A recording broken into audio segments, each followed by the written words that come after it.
मित्रांनो नमस्कार. मी डॉक्टर शैलेंद्र देवळाणकर. मित्रांनो, आखाती संघर्षामध्ये अनेक नाट्यमय घडामोडी घडत आहेत. सध्या जरी हा संघर्ष काही काळासाठी पॉज त्याच्यामध्ये आलेला आहे, काही काळासाठी थोडा थांबलेला आहे. असं असताना आपल्या शेजारी देशामधनं, पाकिस्तानमधनं एक बातमी येते आणि त्याची चर्चा ही विशेष करून भारतामध्ये जास्त होते. आणि ती घडामोड अशी आहे की पाकिस्तान आता ह्या संघर्षामध्ये मध्यस्थी करणार आणि पाकिस्तान इस्रायलबरोबर बोलणार, पाकिस्तान इराणबरोबर बोलणार, पाकिस्तान अमेरिकेबरोबर बोलणार. अशा पद्धतीने पाकिस्तान आता ह्या संपूर्ण संघर्षामध्ये मध्यस्थी करणार, अशा प्रकारची बातमी आली. मित्रांनो बघा तुम्ही की म्हणजे एकूणच ही बातमी म्हणजे सुद्धा एक पद्धतीने हास्यास्पद अशा स्वरूपाची बातमी होती. आता ह्याच बातमीच्या आपण आज मुळापर्यंत जाऊन पोहोचणार आहोत. आणि विशेष म्हणजे प्रामुख्याने ज्यांना आज ह्या बाबतीमध्ये कौतुक वाटतं की बघा पाकिस्तान आमच्या पुढे गेला आणि पाकिस्तान आता त्याच्यामध्ये मध्यस्थीची भूमिका पार पडतोय. विशेष करून त्यांच्या संदर्भामध्ये आणि त्यांच्यासाठी हा प्रामुख्याने मी व्हिडिओ बनवलेला आहे. खुद्द काल भारताचे परराष्ट्र मंत्री एस जयशंकर यांनी पाकिस्तानचा दलाल देश म्हणून संबोधलाय पाकिस्तानला. आणि पाकिस्तान अशा प्रकारची दलाली ही 1981 पासून करत आलेला आहे. आणि ती दलाली तो का करतो आहे याच्यामागचे कारण पण असे, कारण हा बँकरप्ट देश आहे. हा देश कोणत्याही क्षणाला पूर्णपणे ह्या देशाचे तुकडे होऊ शकतात अशा प्रकारचा देश आहे.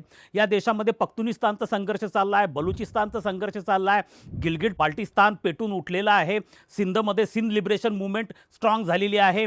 आणि अशा वेळेला कुठेतरी स्वतःकडे लक्ष आकर्षित करून घेण्यासाठी पाकिस्तान अशा प्रकारचे चाळे हे करत असतो. आता बघा ही संपूर्ण स्टोरी काय आहे. पाकिस्तानचे पंतप्रधान शहबाज शरीफ एक ट्विट करतात. हे ट्विट काय आहे ते स्वतः असं म्हणतात की आता पाकिस्तान या संपूर्ण संघर्षामध्ये मध्यस्थी करणार आहे. पाकिस्तान इराणशी बोलणार आहे. पाकिस्तान अमेरिकेच्या परराष्ट्र मंत्री त्याचप्रमाणे अमेरिकेचे जे मिनिस्टर ऑफ वॉर किंवा त्यांचे डिफेन्स मिनिस्टर जे आहेत त्यांच्याशी बोलणार आहे. अमेरिका इराणबरोबर बोलणार आहे, पाकिस्तान. आणि ह्या सगळ्यांच्या भेटी पाकिस्तानमध्ये होणार आहे. हे कोण म्हणतंय? स्वतः पाकिस्तानचे पंतप्रधान म्हणतात. ते अशा प्रकारचं ट्विट करतायत. आणि हे ट्विट कोणाला टॅग करतायत? हे ट्विट ते करतायत टॅग डोनाल्ड ट्रम्पला. हे ट्विट ते टॅग करतायत इस्रायलच्या पंतप्रधानांना आणि जगभरातल्या काही नेत्यांना. आता हे जे ट्विट आहे याला डोनाल्ड ट्रम्प रिट्विट करतात आणि पाकिस्तानचं कौतुक करतात.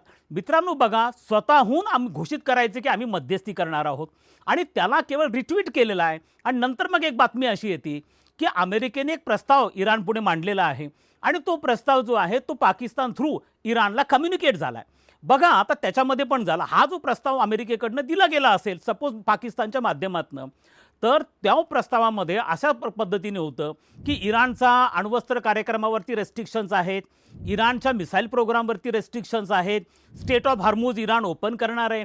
ह्या सगळ्या वन साइडेड कंडिशन्स या इराणच्या बाबतीमध्ये टाकल्या जातात. आणि तो पाकिस्तान जो पोस्टमन आहे, जो इराणला हे कम्युनिकेट करतो, अशा पद्धतीचा दावा हा केला जातो. या दाव्याला आउटराइटली इराणने रिजेक्ट करून टाकलं आहे. इराणचे स्पीकर जे आहेत लोक त्यांच्या संसदेचे त्यांनी रिजेक्ट केलं. इराणचे जे ऑफिशियल स्पोक्सपर्सन आहेत त्यांनी त्यांना आउटराइटली रिजेक्ट केलं. त्यांनी सांगितलं की आम्ही कोणत्याही पद्धतीचे टॉक्स हे अमेरिकेबरोबर किंवा अमेरिका पुरस्कृत कोणत्याही मध्यस्थीबरोबर करत नाही आहोत. कोणत्याही प्रकारचे तडजोडींच्या संदर्भात चर्चा चाललेली नाही आहे. कोणत्याही प्रकारचे प्लॅन्स आमच्याकडे आलेले नाही आहेत. उलट इराणने सांगितलं की अशा कोणत्याही प्रस्तावाला आम्ही केराची टोपली दाखवतो आहोत. आमच्या टर्म्स कंडिशन्स आहेत, आमच्या टर्म्स कंडिशन तुम्ही समजून घ्या. आणि त्यातली पहिली टर्म्स कंडिशन त्यांनी सांगितलेली आहे ती म्हणजे अमेरिकेने ह्या आखातामधनं गाशा गुंडाळायचा, आपले मिलिटरी बेसेस आखातामधनं बंद करून टाकायचे, नंबर 1.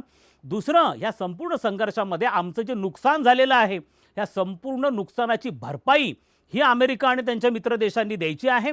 तिसरं महत्त्वाचं सांगितलं की स्टेट ऑफ हार्मूजवरती आमचं सार्वभौमत्व जे आहे ते ऑफिशियली मान्य करायचं आहे. म्हणजे इराणची सॉव्हरेनिटी जी आहे स्टेट ऑफ हार्मूजवरची ती ऑफिशियली ॲक्सेप्ट करणं आहे. आणि आम्हाला कमिटमेंट द्या की भविष्यामध्ये कधीही तुम्ही इराणकडे डोळावर करून पाहणार नाही, इराणवरती अटॅक करणार नाही, आमचे अख्खे निर्बंध काढून टाका. इराणने आपली यादी दिलेली आहे. आणि हा जो कोणता प्रस्ताव इराणच्या पाकिस्तानच्या माध्यमातून दिला गेला अशा प्रकारच्या बातम्या खुद्द पाकिस्तानचा मीडिया देतो आहे. ह्या बातम्या पूर्णपणे फ्रॉड स्वरूपाच्या आहेत. यांना केराची टोपली ही इराणने दाखवली. मित्रांनो, टॉक्स कशा असतात? ज्या वेळेला कोणी मध्यस्थी करायचं म्हणते याचा अर्थ काय होतो की एखाद्या देशाचा एखादा प्रतिनिधी त्या दुसऱ्या देशाच्या प्रतिनिधीला भेटलेला आहे, त्यांच्या चर्चा झालेली आहे, चर्चेच्या माध्यमातून अधिकृतपणे एखादा प्रस्ताव दिला गेलेला आहे, चर्चेचे ऑफिशियल ठिकाण डिसाईड केलं जातं, वेळ डिसाईड केली जाते, त्याला आपण म्हणतो निगोशिएशन.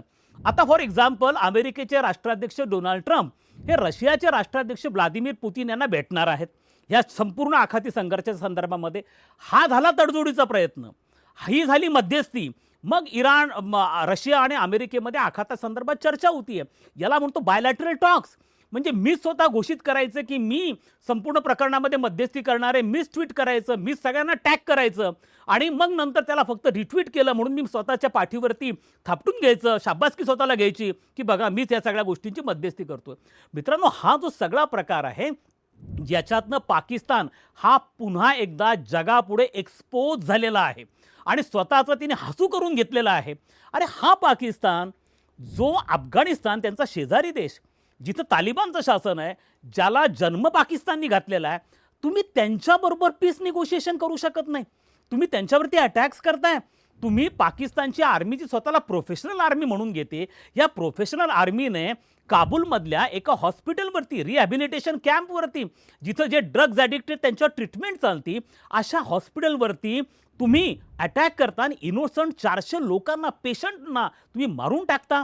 आणि असा पाकिस्तान की ज्याचा उल्लेख अमेरिकेच्या गुप्तहेर विभागाच्या प्रमुख यांनी अमेरिकन सिनेट पुढे जी साक्ष दिली मागच्या आठवड्यामध्ये, त्यावेळेला त्यांनी सांगितलं की पाकिस्तान हा एक असा देश आहे की जो अशा पद्धतीचे अण्वस्त्र आणि अशा पद्धतीचे मिसाईल्स डेव्हलप करतोय, विकसित करतोय की जे अमेरिकेला टार्गेट करू शकतात.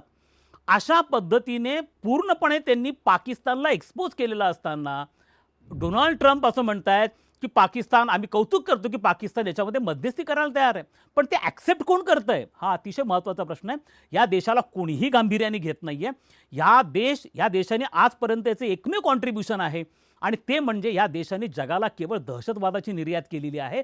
जगभरामध्ये अनेक प्रदेशांमध्ये, अनेक देशांमध्ये अस्थिरता निर्माण करणाऱ्या ज्या दहशतवादी संघटना यांना जन्म पाकिस्ताननी घातलाय, त्यांना वाढवलं पाकिस्ताननी, त्यांना सपोर्ट पाकिस्ताननी केला आहे. जो FATF म्हणजे फिनान्शियल ॲक्शन टास्क फोर्स, जी जागतिक पातळीवरती दहशतवादाला समर्थन देणाऱ्या देशांविरुद्ध कारवाई करणारी संघटना आहे, तिने ज्या देशाला ब्लॅकलिस्टमध्ये टाकलेलं आहे, तो आता असं आम्ही म्हणतो आहे की आम्ही आखातामधला संघर्ष सोडवतो आहे. मित्रांनो, हा बाकी काहीच नाही आहे.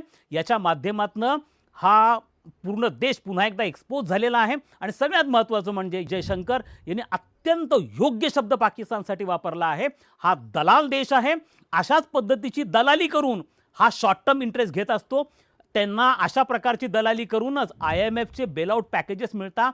हा जगातला एकमेव असा देश आहे की ज्यांनी आत्तापर्यंत 18 वेळा IMFचं बेलआउट पॅकेज घेतलं आहे.